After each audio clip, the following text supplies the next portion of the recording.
Тайеке. Жарманкеге жеткени калганда алыстан эле жаңырган музыка угулуп, асман тиреген карусель көрүндү.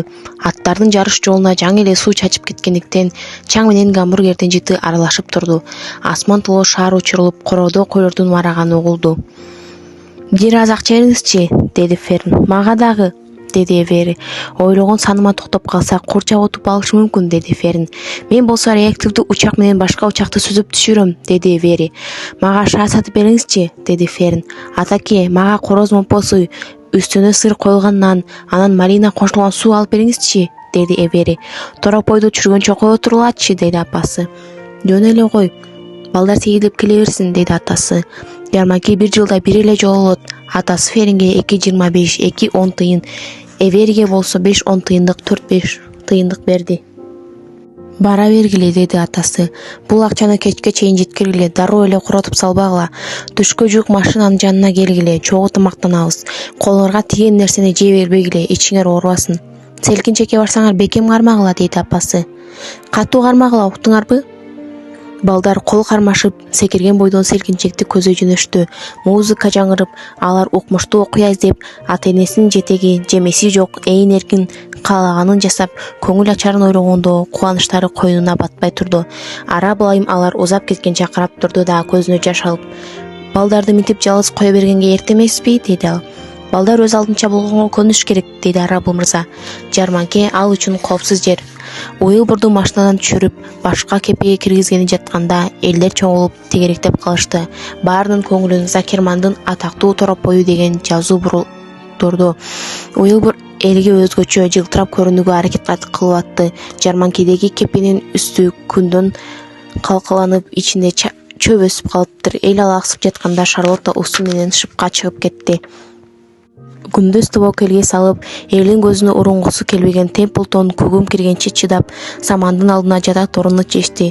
Закерман акырга тартылган сүт куюп, кепенин ичине саман ыргытып коюп, баары асыл тукум уйларды көрүп, Жарманкени кыдырып келгени кетишти. Закерман улам бир тракторго кызыкса, жубайы муздаткычтарды карап жүрдү. Лерви элдин арасынан жора жолдошторун карап атты. «Бир четинен мага көрүнгөн нерсени сен көрө албаганың деле жакшы болду», деди Шарлотта. «Эмнелерди көрүп атасың? Коңшу малканада чоң каман жатат. Баамымда ал сенен бир топ эле көлөнүн окшойт. Балким жаш болудур. Мен да чоңоем да турабы?» деди Уилбур каргылдануу үн менен.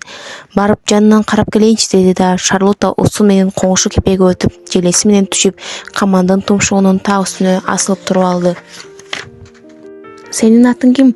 деди жөргөмүш сыпайы. Каман Шарлоттаны карап калды. «Менин атым жок», деди Каман коркулдады. «Тайеке деп кайрыла берсең болот». «Жарайт, Тайеке», деди Шарлотта. «Качан толдуң эле? Жазындабы?» «Албетте жазгы торопоймун», деп Тайеке күң этти. «Мени жазгы жожо экен деп аттың беле?» «Хо-хо-хо, жок, жаңылышасың карындаш. Буга чейин сеникиндей тамашанын далайын уккам», деди Шарлотта. «Таанышканыма кубанычтамын. Жакшы кал». Шарлотта акырын жели менен кайра чыгып, Уилбурдун кепесине келди. «Коңшу Каман жазгы торопоймун деп атат», деди Шарлотта. «Калп айтпаса керек, бирок ал орой, адепсиз экен. Жанына барсам коркулдап, жөнү жок тамашалай баштады. Сендей таза, сүйкүмдүү эмес экен. Жамандын кылыгы бир эле кирип чыкканда байкалат эмеспи? Мага өтө жагымсыз таасир калтырды. Бирок көлөмү менен салмагы жагынан ага тең келе албайсың. Бир амалын табыш керек. Сен көп камтама болбо, баары жайында болот. Желени качан тарта баштайсың?» деди Уилбур. «Абалым жакшы болсо кечкурун. Кичине кыймылдап койсом эле чарчап калып атам. Шайым жок, айла жок». Уилбур досунун шишип кыйналып турганын байкады. «Шарлотта, табың болбой турат окшойт. Сени көрүп алып сарсана боло баштадым», деди торопой. «Балким жиле тартып бир эки чымын кармап жесең оң болор белең?» «Мүмкүн», деди Шарлотта. «Алым кетип чарчап турам». Сөзүнүн аягына чыкпай, жөргөмүш башын ылдый салаңдаткан бойдон өлдүрөп көзү жабыша баштады. Уилбурду досунун абалы тынчсыздандырып турду. Эртең менен Уилбурдун кепесине келген кишинин аягы суюлган жок. Он чакты бейтаныш адам Уилбурдун аппак жалтыраган жүнүнө, буралган куйругуна суктанып карап турушту. Андан кийинки кепедеги Камандын көлөмү сөз кыла баштаганда Уилбурдун ичи уйгутууй боло баштады. Мынтип Шарлоттанын да ооруп калганын карасаң, деди торопой ичинен. Темплтон болсо күндүз күн абдан ысыгандыктан самандын алдынан чыкпай уктап атты. Түшкө жүк кожоюндар кепеге келишкенде артынан эле тердеп кургап, кийимдери кир болгон Ферин менен Эвери аңтыңдап кирип келишти. Ферин бир колуна оюнчук майбыл, экинчи колуна таттуу жүгөрү кармап алган. Эвери болсо кулагына шаар байлап шекерге чыланган алманы кемирип атты. Эшик абдан ысык деди Закерман айым. Киши чыдагыс, деди Арабыл айым узаткычтын жарнагы бир кагаз менен желпинип. Баары биринин артынан бири машинага түшүп, тамак салынган кутуларды ачып жатышты. Ысыктан эч кимдин жүрөгүнө тамак батпай турду. Калыстар тобунун жыйынтыгы качан чыгат экен, деди Закерман айым. Эрте чыкпайт го дейм, деди жубайы.